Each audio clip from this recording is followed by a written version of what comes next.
Hi family, welcome back to the channel. I hope each and every one of you guys is doing well. So I have another kingdom marriage video message for you today, and it's going to be from the song Crawling Back to You by Daughtry. You guys are probably wondering, like, where is she getting these songs from? I'm telling you, they find me. The songs, they run me down, all right? So this is called Crawling Back to You. And you know, we've talked about this in the past for years now, that for some of you guys, your person that God has for you is like is a prodigal, right? Hence the title of the song called Crawling Back to You. I don't like the title. I don't like crawling, but you can replace it to coming back to you, right? Anyways, it says lessons learned, bridges burned to the ground, and it's too late now to put out the fire. Tables turned, I'm the one who's burning now.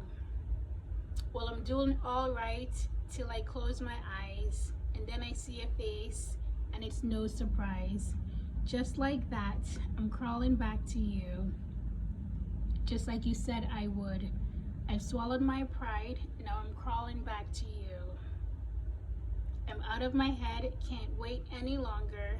I'm down on my knees, I thought I was stronger. Just like that, like you said I do. Now I'm crawling back to you. All right.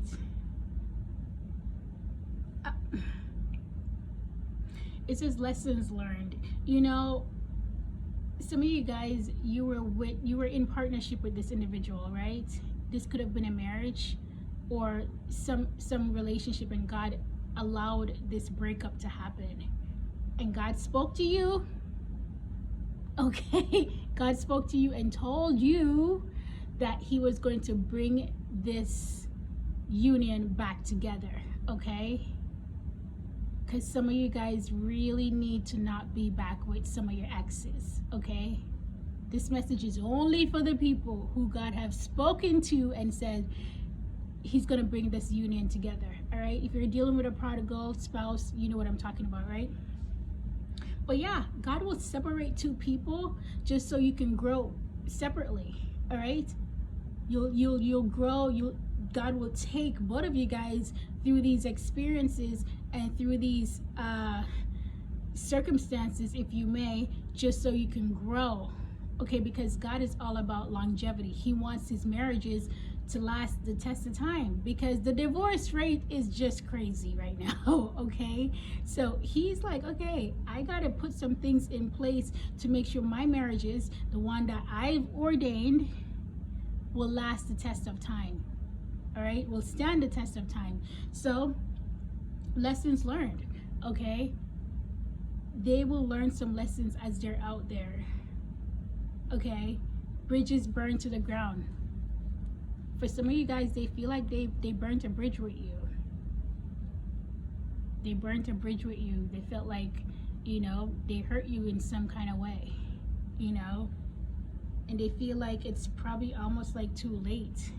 Like the damage is done. It's, you know, it's probably too late for them. You know, it says tables turn.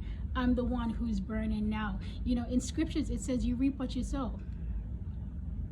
I don't understand how people truly believe that they can go through life and do these terrible things to people or sow these terrible seeds and then expect to live a good life. It never happens. It will never happen. At some point in time, it's going to come back to you. You could call it whatever you want to call it. You could call it karma, but I call it you reap what you sow, all right? So just like how they hurt you, somebody probably hurt them. Okay, somebody probably hurt them. Okay, it says tables turn, I'm the one who's burning now. Okay, I close my eyes and it's no surprise. They can't shake you. When you're part of somebody's destiny, they will not be able to run away from you. They will not be able to shake you. They can do all manner of things. You ever I don't know why this just came. Have you ever been nauseous? And you try to eat everything to get rid of the nausea, and it doesn't really work, right? Yeah. So it's like this person like you are part of their destiny, and if they're trying to run away and they try to do these things and probably get into other relationships, and they cannot shake you. They will not shake you. I already gave the message on one of my lives when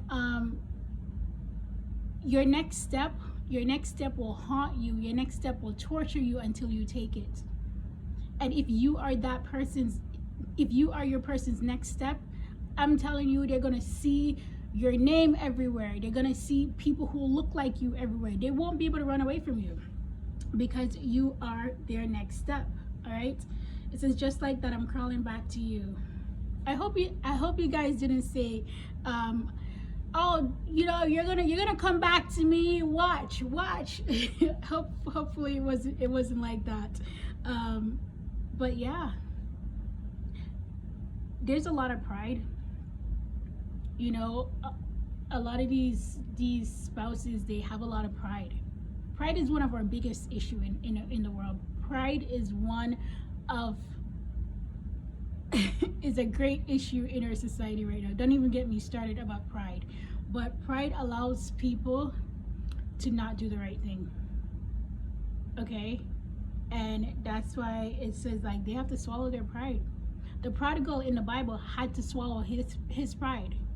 If he didn't swallow his pride, he would have never made it back home.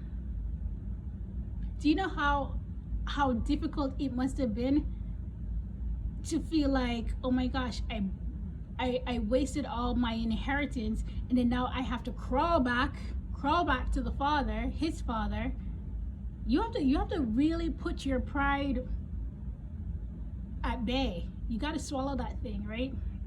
So this person might struggle because they thought that they could have done it without you. They thought that they could live a good life without you. They thought that they could shake you. They thought that if they get into another situation that you would just go away, and it didn't. You didn't. So they have to, like, there's a decision that they would have to make, and they would have to swallow their pride, you know. I'm out of my head. I can't wait any longer. I'm down on my knees. I thought I was stronger. Just like that, like you said I do, I'm crawling back to you. Like, they thought they could make it without you. And here's the thing. We don't need people. Like, we really don't need people, okay? People can make it without each other, right? The thing is, when you're somebody's destiny, when God has chosen you for a divine assignment, not a personal assignment, a divine assignment, then you can live an okay life, but you're not going to be walking in the will of God. You're not going to be walking in the perfect will of God. And I don't know about you, but you want to walk in the perfect will of God. All right. It says time can heal, but the scars only hide the way you feel. And it's hard to forget how I left you hanging on by a thread, and everything I said, I regret it. Yeah, I was doing all right, thought I could make it. Then I see your face, and it's hard to fake it. Okay? They thought they could make it without you. They thought, you know, if I just turn a blind eye and just kind of forget it, I'll be all right. And they can't, you know. They might be struggling with self-forgiveness, which we've talked about before. Self-forgiveness is for a long time, when I would listen to people who struggle with self-forgiveness, I couldn't understand it. Like, I was just like, what's your problem? Just get over it. Now I get it. I get how deep self-forgiveness runs. Even when everybody around you forgive you, God forgive you, and everybody else forgives you, if you cannot forgive yourself, it's like as detrimental as if people didn't forgive you. Self-forgiveness, I'm telling you, everything starts with self. Everything starts with self. Self-love, self-care, self-forgiveness.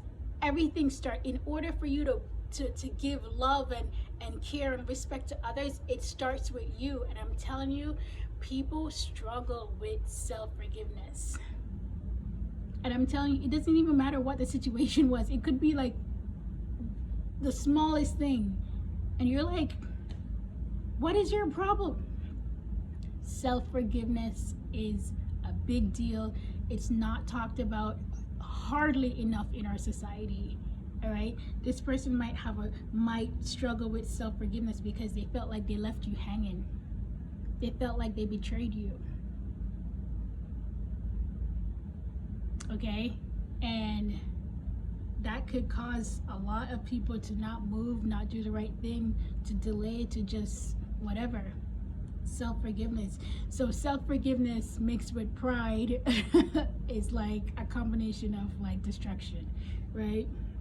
But yeah, if you could find a way to forgive everything, I know you would, you know, and I would take it all back. You know, there will be some regret, you know, they regret a lot of the things that they did, you know, but like I mentioned, they left you hanging by a thread. And that might be their struggle. All right, guys. But yeah, just like the prodigal son, you know, he had to put away his pride. He had to like accept the choices that he made. But nevertheless, he knew that his life was going to be better when he returned to his father's house. And it's the same way with some of you guys. Based on your situation, your person's life is way better, will be way better with you, not because you're all that in a bag of chips, but because you're part of their destiny, and they will be in alignment with God, right? Walking on the correct path, right? The divine path that God has set before them, and they will be in the perfect will of God. And that's what you want, and that's what they need to want. All right. But yeah, take everything, you know, take everything back to God. Like, Lord, this is my messages. You'll know if it's for you. You'll know if it resonates, right? But yeah, don't give up on your marriage promise. God is doing a work. God is doing a work. I have another word for you guys in regards to that. But God is doing a work. I'm telling you, God is doing a work. All right? Don't give up on the things that God has spoken to you. Don't worry about what people are saying or what they're not saying or whatever. What has God spoken to you about? And that's what you hold on to. All right, guys. Thank you so much for watching. Take care.